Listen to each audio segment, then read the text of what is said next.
Hello guys, chào mừng tất cả các bạn đã quay trở lại với kênh YouTube Thunderstorm Poker của mình. Và trong video của ngày hôm nay, mình sẽ tiếp tục gửi đến cho các bạn các trận đấu Go Battle League thuộc khuôn khổ giải Great League Open với các trận đánh PvP được thực hiện bởi trainer Hiên Thông Minh 94.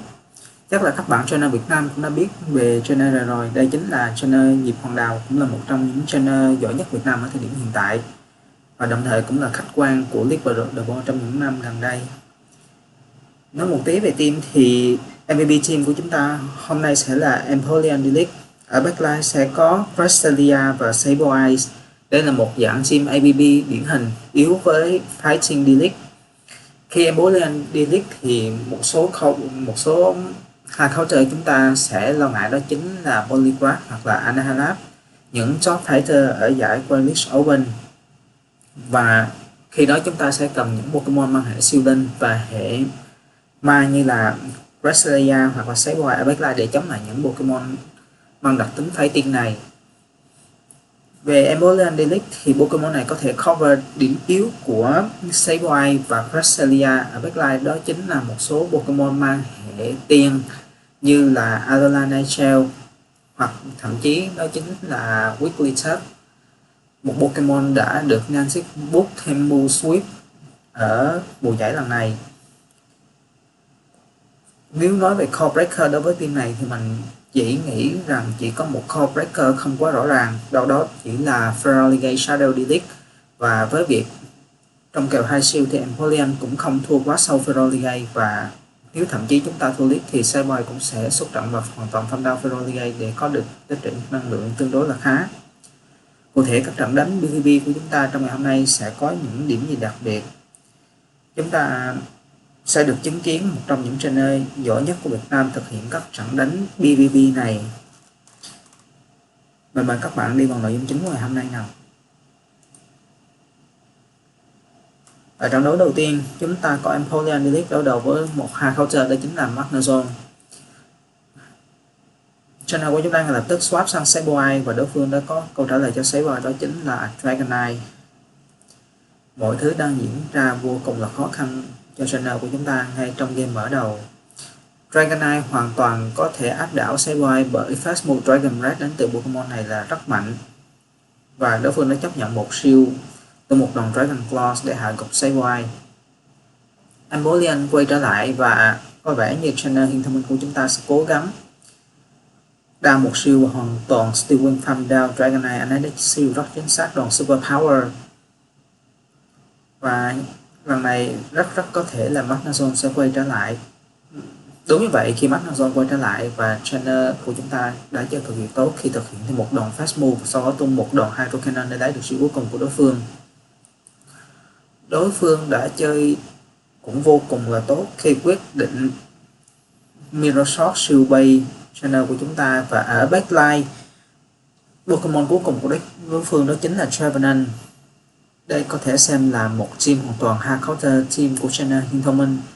Và đòn Shadow Ball vẫn không thể KO được Cresselia. Cresselia vẫn còn sống với rất ít HP, nhưng vẫn kịp thời tung ra một đòn Future Sight cực mạnh để đưa Trevenant vào trong Hell Rain, mà Empoleon hoàn toàn có thể Steel Wing farm down. Và với việc đã có thích sử sẵn một move Hydro Cannon thì đòn này đã đủ để trainer của chúng ta hạ gục Shadow Magnezone và lật ngược tình thế trong game đấu đầu tiên để về chiến thắng trong game đấu đầu tiên cho trainer Hiên Thông Minh. Bước game đấu tiếp theo chúng ta lại tiếp tục có một highlight, đó chính là Ferrothorn Delic. Mình không thấy quá nhiều Ferrothorn ở giải Grand League Open. Nếu là các Pokemon hệ cỏ thì đâu đó chỉ có thể là Shadow Venusaur hoặc là Superior, còn về các Pokemon hệ thép thì có thể là Registeel hoặc một số ít là Galarian Stunfisk, chứ không gặp quá nhiều Ferrothorn ở giải Grand League Open trong mùa giải hiện tại. Trainer của chúng ta đã quyết định down siêu đầu tiên và thực hiện liên tiếp hai đòn Drill Peck. Vì đây không phải là Shadow Empoleon nên chắc chắn hai đòn Drill Peck không thể hạ gục được Ferrothorn. Và trainer của chúng ta đã chấp nhận sang một đòn Power Whip và lựa chọn CMB đối phương ở đòn Drill Peck thứ ba, và Drill Peck vẫn chưa thể KO được Ferrothorn. Ferrothorn vẫn còn sống, tuy nhiên với rất ít HP, và trainer của chúng ta đã quyết định có lẽ sẽ là Cresselia. Đúng như vậy, Cresselia đã xung trận và hoàn toàn farm down đối phương với đòn Psycho Cut. Pokemon thứ hai của đối phương đó chính là Shadow Gligar. Và với việc Shadow Gligar backline so với Pokemon D-League là Ferrothorn thì rất có thể Pokemon cuối cùng của đối phương sẽ là một Pokemon hệ Dark và bay, cũng có thể là Mandibuzz hoặc cũng có thể là Mantine hoặc cũng có thể là Talonflame.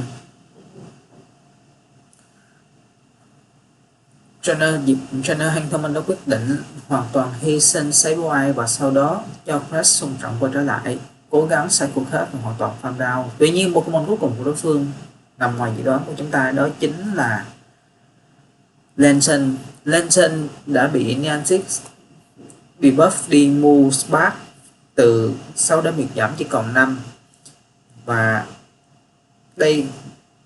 điều này đã khiến cho Pokemon này có vẻ như đã out meta hoàn toàn giải Great League Open, và chúng ta cũng không gặp quá nhiều Lantern ở trong mùa giải lần này kể từ khi Niantic đã quyết định debuff Move Spark.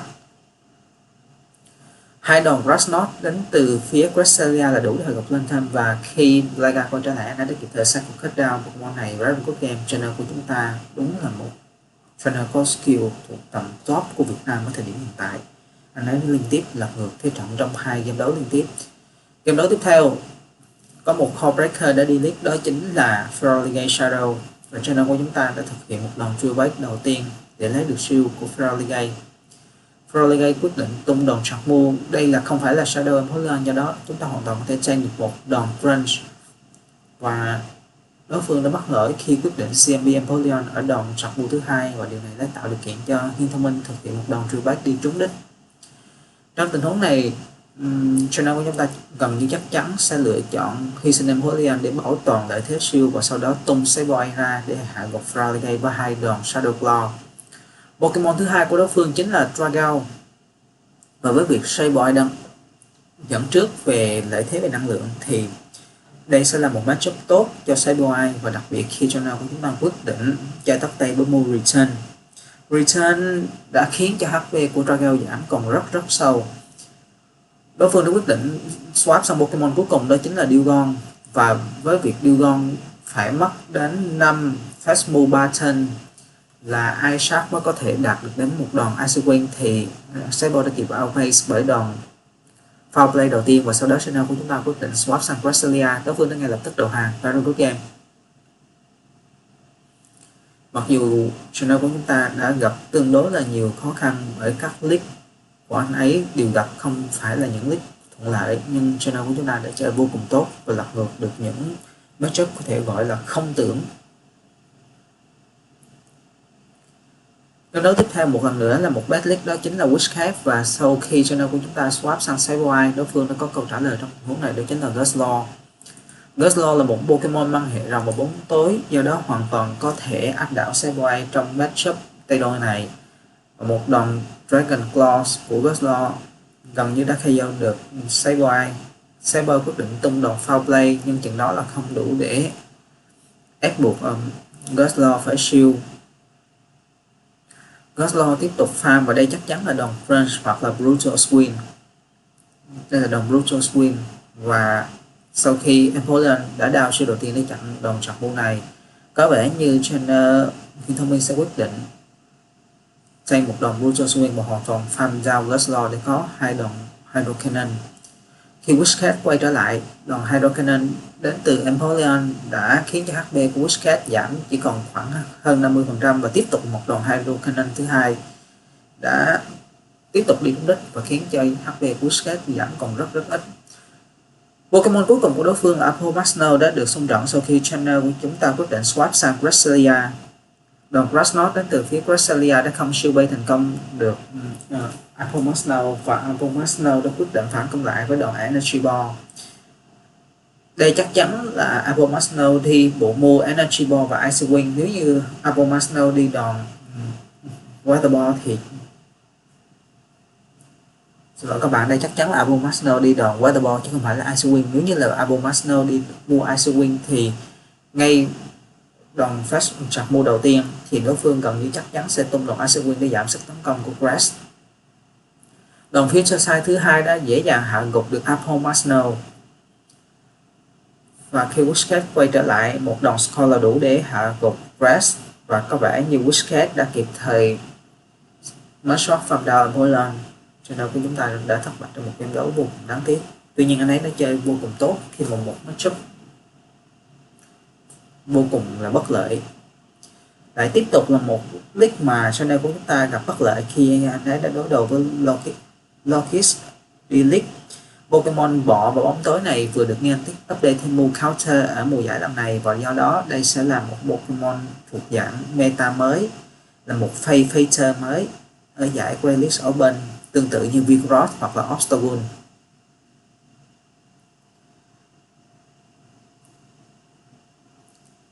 Lokis liên tục tung ra các đòn Excisor, và điều này đã lấy được một shield của Sableye, và sau đó Sableye có định phản công lại với đòn Foul Play. Lokis không phải là một Pokemon quá trâu, do đó đòn Foul Play đã gần như lấy được đến 40% HP của Pokemon này, và sau đó đối phương bắt buộc phải swap sang Quagsire. Quagsire đã chơi tốt khi quyết định thả chặt move trước khi Sableye đạt được thêm một đòn Foul Play.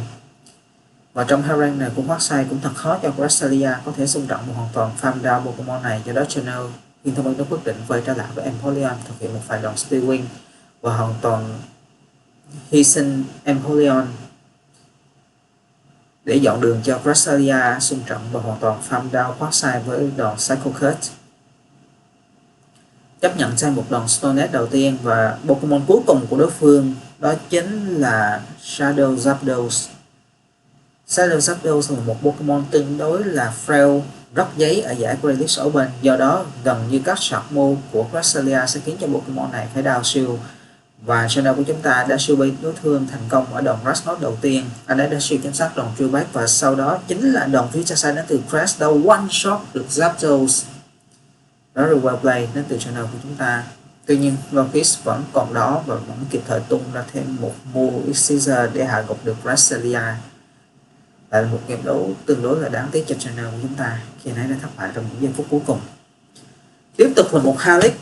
Hôm nay chúng ta có rất nhiều Halic các bạn ạ. Anahalat D-League, và channel của chúng ta ngay tức swap sang Sableye đã draw out được Pokemon đã backline của đối phương chính là Dewgong.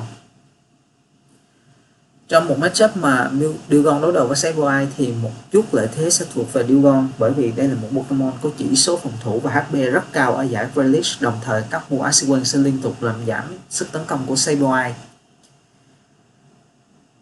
Đấy, channel của chúng ta đã quyết định tung đòn Return trước khi Dewgong có thể đạt thêm move Ice Wind thứ hai, và điều này đã khiến cho HP của Dewgong giảm còn rất sâu vào vùng mà Empoleon hoàn toàn có thể Steel Wing farm down, hoặc là Sableye đã quyết định down một shield để tung một đòn Foul Play với hy vọng có thể hạ gục được Dewgong. Tuy nhiên Foul Play đã lấy được shield cuối cùng của Pokemon này, và channel của chúng ta có lẽ là sẽ lựa chọn quay lại với Empoleon.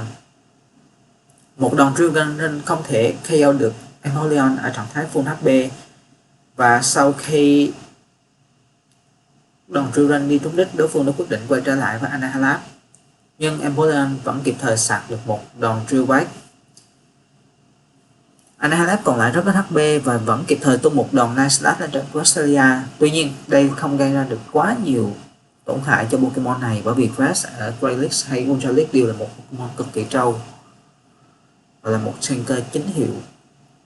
Pokemon cuối cùng của đối phương là Mantine, cũng là một Pokemon tương đối trâu bò ở giải Great League, và trainer của chúng ta bắt buộc phải tung được hai đòn Future Sight đi trúng đích mới mong hạ gục được Pokemon này của đối phương. Đồng thời anh ấy cần phải rất thận trọng, và đối phương đã không swap sang Dewgong để catch chặt move Future Sight. Điều này đã khiến cho đối phương âm hận khi họ đã thất bại trong game đấu lần này. Channel của chúng ta đã có một game đấu rất hay, very good game. Chuyển sang game đấu tiếp theo, chúng ta lại tiếp tục gặp một bad league, đó chính là Feraligatr Shadow D-League.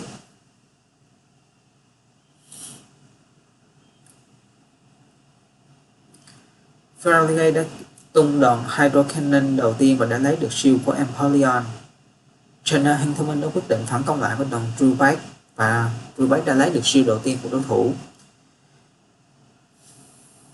Nếu đây là đòn crunch thì Empoleon vẫn có thể sống sót sau đòn này. Tuy nhiên đó chỉ là Hydro Cannon và channel của chúng ta đã chọn không shield trong tình huống này. Đòn drillback đến từ phía Empoleon lần này đã lấy được shield cuối cùng của Feraligatr và ngay lập tức anh ấy đã swap sang Sableye. Sableye đã down shield cuối cùng để có thể chặn được đòn Hydro Cannon từ Feraligatr. Và Pokemon thứ hai của đối phương chính là Clockside. Clockside là một Pokemon cực kỳ trâu bò ở giải Great League, cùng với một bộ move tương đối mạnh đó chính là Stone Edge và Earthquake. Ở trạng thái heo rank này của Sableye, Pokemon này hoàn toàn có thể tranh được một Earthquake và có thể tiếp tục xạ và thực hiện thêm một đòn Return lên trên Clockside. Return chắc chắn sẽ KO Clockside ở heo rank này. Và đối phương đã tung ra Pokemon cuối cùng của họ đó chính là Sandslash. Và trainer của chúng ta bắt buộc phải đầu hàng bởi vì Empoleon chỉ còn lại quá HP và Grass không thể làm được gì Sandslash trong điều kiện này cả. Tiếp tục là một Black lần này là Charjabug. Trainer của chúng ta ngay lập tức swap sang Sableye và đã draw out được Azumarill. Có vẻ như trainer của chúng ta không được Niantic UI khi liên tục phải gặp phải những hard counter hạng nặng trong những trận đấu Go Battle League của anh ta. Azumarill chính là một Pokemon sẽ gây ra rất nhiều khó khăn cho Sableye. Dẫu cho Sableye có thể sạc và tung ra các đòn return cực mạnh, đòn Shadow Claw cũng mang thương hiệu gây đêm có tiếng, tuy nhiên Azumarill là ở một đẳng cấp và trình độ khác. Pokemon này rất trâu và bộ move Playground sẽ gây ra rất nhiều khó khăn cho Sableye. Đây chắc chắn chỉ là đòn Ice Beam và Ice Beam ấy thừa sức để KO được Sableye ở hell rank này. Trainer của chúng ta lập tức quay trở lại với Empoleon và ở hell rank này của Azumarill, trainer hiện thông minh có lẽ sẽ lựa chọn change đòn Playground và hoàn toàn Steel Wing để farm down Azumarill. Empoleon đã KO được Azumarill và có rất nhiều năng lượng. Anh ấy tung một đòn Hydro Cannon lên trên Charjabug và Hydro Cannon đã đi trúng đích. Charjabug quyết định phản công lại, đây có lẽ là Discharge. Nhưng không, đó chỉ là X-Scissor. Đối phương đã quyết định siêu bay Hiên Thông Minh và anh ấy đã đao siêu cuối cùng để chặn đòn này. Tiếp tục là một đòn Hydro Cannon thứ hai và Hydro Cannon đã KO được Charjabug. Pokemon cuối cùng của đối phương là Commo và chúng ta đã có một câu trả lời tuyệt vời cho matchup này, đó chính là Cresselia. Với việc Cresselia đi move Future Sight thì chỉ một đòn trúng đích là đủ để Cresselia hạ gục được Commo một cách dễ dàng. Future Sight one shot Commo, very good game. Channel của chúng ta liên tục lật kèo đối phương trong những matchup mà chúng ta phải nói là không tưởng. Lại tiếp tục vào một Helix Talonflame Elite và Hiên Thông Minh đã quyết định swap sang Sableye. Về Sableye thì đây không phải là một matchup mà Sableye có quá nhiều lợi thế so với Talonflame khi các động năng Sinnoh từ Pokemon hệ lửa bay này là vô cùng mạnh mẽ. Tuy nhiên đối phương sau khi đao một siêu và lấy được một siêu từ Sableye đã quyết định swap sang Pokemon thứ hai, đó chính là Poliwrath. Và Poliwrath đã bắt buộc phải siêu đòn return đến từ Sableye. Điều này tạo lợi thế cho Cresselia với bộ move Future Sight và Grass Knot có thể đảo ngược tình thế cho trainer của chúng ta trong game đấu này, bởi vì đối phương hiện tại đã hết shield. Và với việc Poliwrath chỉ còn tương đối là ít HP và đòn score không KO được Cresselia thì một đòn Future Sight chắc chắn sẽ KO được Poliwrath, và khi Talonflame quay trở lại thì trainer của chúng ta hoàn toàn có thể chấp nhận đao siêu cuối cùng và tịnh tiến đánh một đòn Future Sight. Tuy nhiên đối phương đã swap sang Pokemon cuối cùng của họ, đó chính là Shadow Whiscash, và Grass Knot đến từ Cresselia đã dễ dàng one shot Whiscash. Anh ấy đã kịp thời sạc xem được một move Future Sight để KO được Talonflame. Trong game đấu này có thể nói là một game đấu mà Cresselia đã thực hiện một màn 1-3 tuyệt đỉnh. Very good game. Game đấu tiếp theo, Bastiodon Elite, một good league đầu tiên trong ngày hôm nay. Cho nên chúng ta đã quyết định sạc được 7 fast move và tung đòn Hydro Cannon. Đây không phải là Shadow Empoleon, do đó Hiên Thông Minh bắt buộc phải thực hiện đến 2 đòn Hydrocannon mới có thể hạ gục được Bastiodon. Anh ấy đã quyết định đao siêu đầu tiên để chặn đòn Flamethrower, và đòn Hydrocannon thứ hai được thực hiện trước khi đối phương sạc được thêm một move Flamethrower.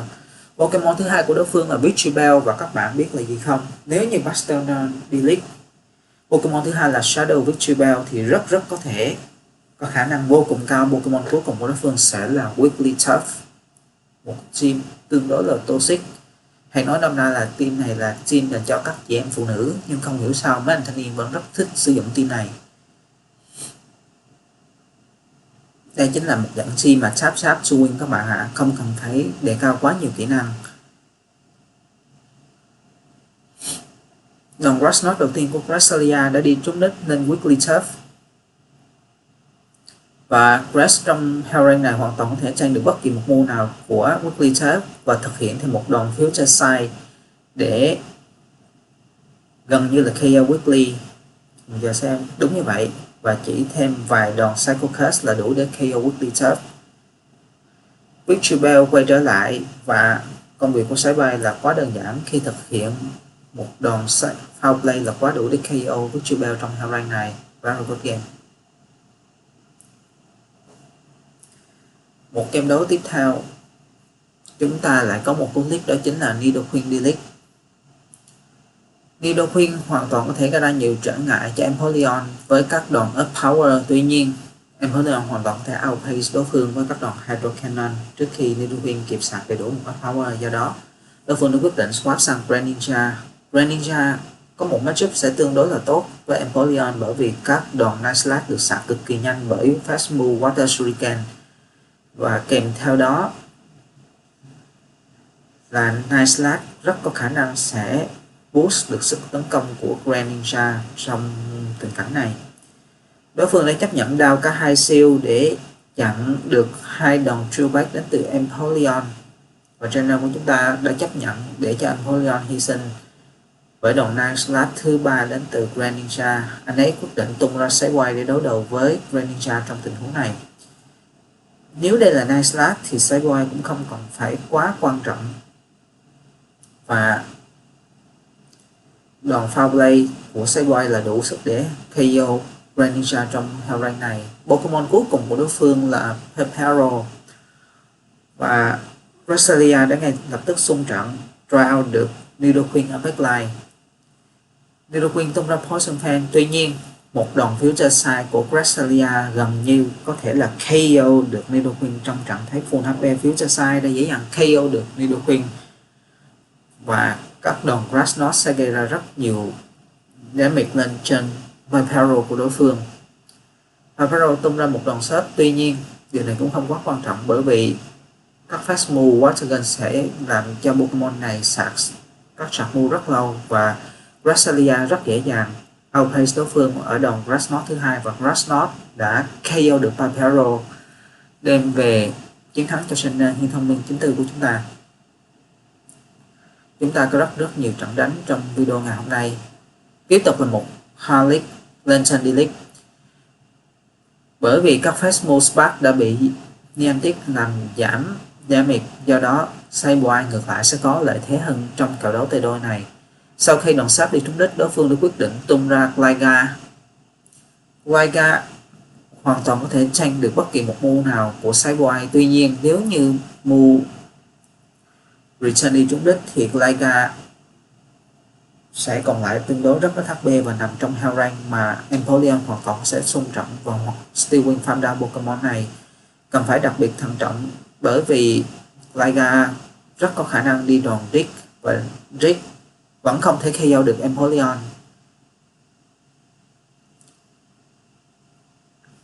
Đối phương có lẽ như sẽ chọn quay trở lại với Lantern, và ngay lập tức Hiên Thông Minh đã phản ứng lại bằng cách swap sang Cresselia. Try out Pokemon cuối cùng của đối phương đó chính là Mantine. Trong kèo High Shield thì rõ ràng Mantine sẽ có lợi hơn Cresselia, bởi vì Cresselia toàn bộ đều đi các big move, và Mantine hoàn toàn có thể cáo máu của Cresselia bởi các đòn Aerial Ace, và Aerial Ace cũng là một move tương đối là mang tính spam liên tục. Brasilia tung ra đòn Krasnod và đã lấy được siêu đầu tiên của Mantai.